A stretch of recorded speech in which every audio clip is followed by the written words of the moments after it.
Крисия, която показва нова страна от себе си в нов сингъл.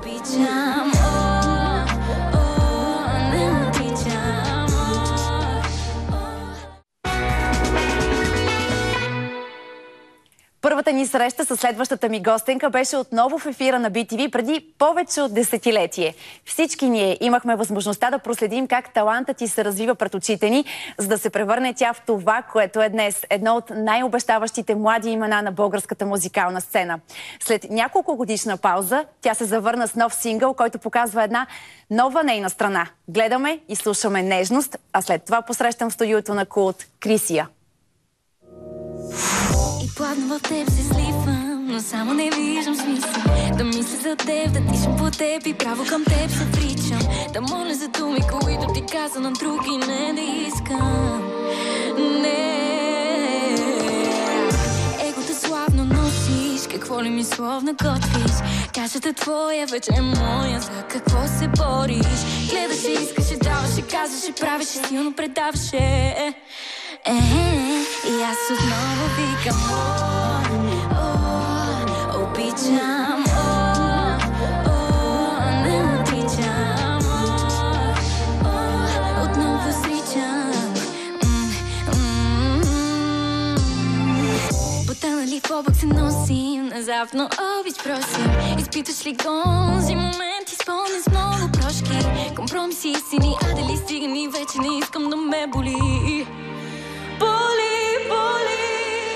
Крисия, за първи път в студиото на Култ. Здравей и добре дошла. Здравей, здравей, благодаря. Много съм щастлива да бъда тук. Аз също съм много щастлива, че прия тази покана. Изглеждаш чудесно. Благодаря. Виждаме една много различна Крисия. Струва ми се сега в това видео с тази песен. Различна музика си започнала да правиш и то, както казахме, след няколко годишна пауза. Със сигурност, да. Ами постарах се да смеся от всичко. Не мога да кажа, че съм избягала от себе си и че е толкова различно от мен. Просто годините са много драстични. Защото първо аз излизам за първи път на сцена от 9 годишна. В тези моменти не можеш да изразяваш такива послания, не можеш да пееш за любов до такава степен. Тогава е просто детска и семейна и приятелска любов. И за сега наистина съм се ориентирала и преоткривам себе си с новата си музика. Защо обаче беше на тази пауза толкова дълга? Смятам, че всеки трябва да има такива паузи в живота си, без значение в каква ситуация се намираме. Просто това ни помага да се преоткриваме.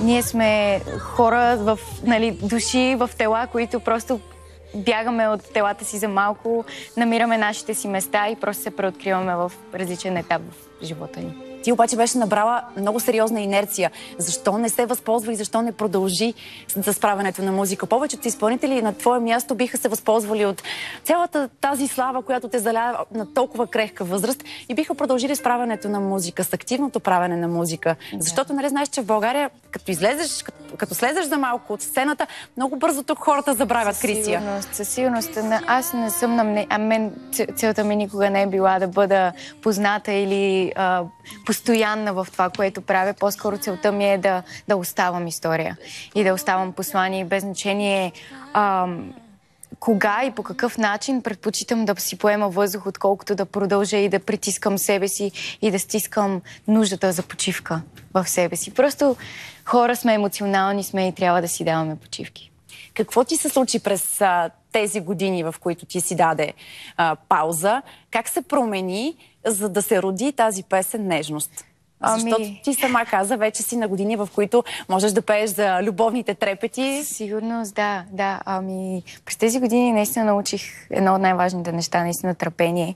Аз го споменавам доста често това значение на тази дума, защото търпението е много трудна част в нас, особено когато егото се обажда по телефона и казва: "Ало, ти в тази ситуация не трябва така да действаш, това не трябва да допускаме." И аз, примерно в тези години на пауза, аз просто си дадох изцяло свободата да усетя какво е да бъда търпелив човек и всъщност да изровя от нищото нещо, така да го кажа. И се постарах наистина до максимална степен да намеря това, което искам.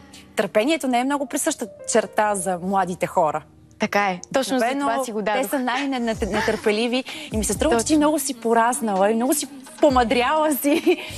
Така ми много харесва, някакси... честно казано. Много ми харесва да се чувствам така и не съм сама, което колкото повече си давам шанс на Вселената да ми даде, аз получавам това, което и аз, примерно, съм имала през годините, съм се чувствала сама, примерно, в ситуации, в които не съм била разбрана, нали, както споменаваме, че съм пораснала на някакви години, които нетърпението просто е на лице винаги.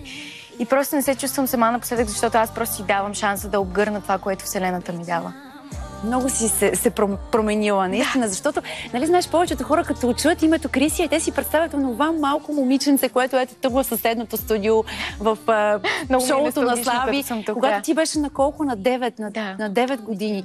И всички си представят още това малко момиченце, а всъщност ти вече си една млада дама, която прави своята музика, пише своята музика, доколкото разбрах и текста е твой. Да, написах текста сама и се постарахме с една приятелка Калина, която е пианист. Доста години се запознаваме покрай музикалното. С нея така просто емоционално, уязвимо седнахме, почнахме да пишем, написахме това парче. След това се свързахме с Сара Чакарова, която с нея довършихме изцяло музикалното продуциране на парчето. И изцяло просто всичко беше много емоционално. Създаването на цялата тази песен е много емоционална и много истинска и се надявам да продължаваме да пускаме само такива проекти. Много хора си задават и въпроса къде са Хасан и Ибрахим, те правят ли още музика, какво се случва и с тях. А доколкото разбирам, ти сега подготвяш нов албум и те ще бъдат част от него, така че вие продължавате да си поддържате. Надявам се да бъдат част от него, да, наистина се надявам, защото те са просто магиосници. В смисъл, те просто живеят Те са отгоре върху нас, върху планетата и свирят. Отгоре на планетата, буквално. И наистина заслужават да бъдат част от всичко, което и аз включвам, и Вселената включва за тях. Наистина все още планираме и се надявам да има добър ауткъм от всичко. Виждате ли се често с тях? Последно мисля, че ги видях преди година, но ги чух скоро и ги чувам добре, така че се радвам, че всичко е наред при тях. Като се виждате, сещате ли се за ето този момент, когато излязохте заедно на сцената и когато спечелихте това второ място историческо, защото ние по-добро постижение на този конкурс не сме имали, не знам дали и скоро ще имаме. Да говорите ли си за този момент, когато вие сте тук малки деца? Ние не го говорим само, ние се връщаме там. Просто нашите детски усмивки е така. Те така се връщат и просто сме развълнувани отново, се едно след 5 минути трябва да излизаме пак на сцената. И винаги това просто е някаква сила, някакъв момент, който си остава така запечатан в съзнанието ти и те държи и ти казва, ето защо си тук. 10 години са минали от този момент, осъзнаваш ли? Да. Не осъзнавам, със сигурност не осъзнавам. Тази година се навършват 10 години от явяването ви на Евровизия. Да, знам. Много е хем стряскащо, хем не, защото аз съм с годините израствам с такова мнение, че животът е толкова безкрайен. Колкото и бързо да минава, толкова е безкрайен, защото ние оставаме следи. Всеки един от нас значи много. Вие сте оставили наистина много голяма следа с Хасан и Ибрахим. Радваме се, Нати. Би ли се явила отново на конкурса Евровизия? Да. Даже не е на заден план в главата ми, е доста на преден план и се надявам да покорим още повече върхове, и главно с история и главно с послание. Би ли го направила отново с Хасан и Ибрахим? Да. Да, разбира се. Тези младежи прекрасни, разбира се. Каква песен според теб е печелившата песен сега към днешна дата на конкурса Евровизия? Сега гледа ли последния победител от конкурса, защото имаше много коментари в социалните мрежи, всичко беше в коментари за победителя от Евровизия.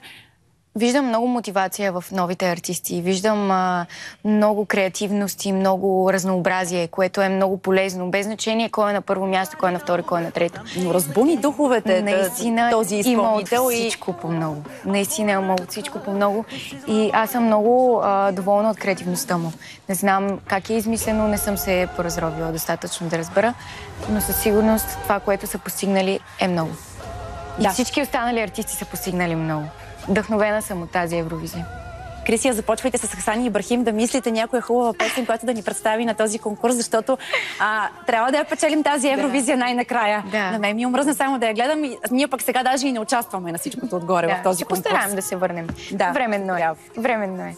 След всички тези успехи, второ място на Евровизия, пяла си в най-големите зали, в Арена София, на Национален стадион Васил Левски. И всичко това, че се случи на една наистина много крехка възраст, както казахме и преди малко. Какво още пред теб?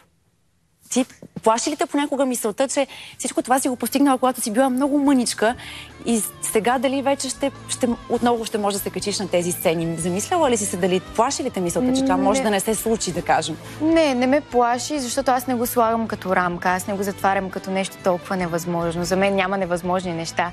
Когато аз си поставя една цел, без значение дали утре ще искам, примерно, да си хапна в някой скъп ресторант, без значение дали утре ще искам да си легна в някой, примерно, прекрасна къща или вила или каквото и да е, без значение къде съм и какво правя, за мен няма невъзможни неща. Затова не се затварям все едно, така че да ме плаши. Няма неща, които да ме плашат. Как се чувстваше тогава това малко момиченце, излизайки на сцената пред колко? 70 000 души на стадиона? 70-80, мисля, че бяха доста хора се бяха събрали, да. Ами, вълнуващо. Вълнуващо много. Като знаеш, че толкова много хора наистина те уважават и ценят за това, което си като артист, като влиятел. Всичко е много силно. Крисия, пожелавам ти пак да се качиш на тази сцена и пак да бъдеш пред толкова много хора. Благодаря. Не спирай да правиш музика, не дай да си правиш толкова дълги паузи, защото... Разбира се. Давай газ. Да. И ще се радвам някой път да ни гостувате тук заедно с Хасан и Ибрахим. Ще се радвам да видя и те колко са пораснали, защото вие вече сте големи хора. Аз наистина си ви представям като малките дечица, които се явиха на този конкурс. Да. Рожденичка си скоро, разбрах. Една седмица горе-долу. Вече не го изчислявам толкова. На колко години ставаш? На 20. На 20. Да. Вече си голямо момиче, Крисия. Да. Много хубаво да си изкараш рождения ден. Планирала ли си вече как или ще го празнуваш ли? Планирам да съм с близки хора. Аз всяка година така го празнувам. Винаги съм била на един и същи принцип, да бъда с близки хора, защото това е ден, в който се прераждаме отново и отново, така че е нужно да си с позитивни, енергийни хора, които просто ти дават. В по-тесен кръг близки хора? Разбира се, аз не съм по широките кръгове. Не си по шумните партита, така ли? Не. Съм си доста спокоен човек и с годините го съзнавам все повече и повече. Много готино да си изкараш на рождения ден. Радвам се много, че ми беше на гости. И до нови срещи. Сигурна съм, че ще има такива съвсем скоро, защото предстоят, както разбрахме, още много нови неща от теб. Ще се радвам и Хасан и Ибрахим да дойдат с теб другия път. Специално да ги поздравиш и да им кажеш, че и тях ги очаквам заедно с теб. Разбира се. Благодаря ти много. Реклами сега, връщаме се след малко.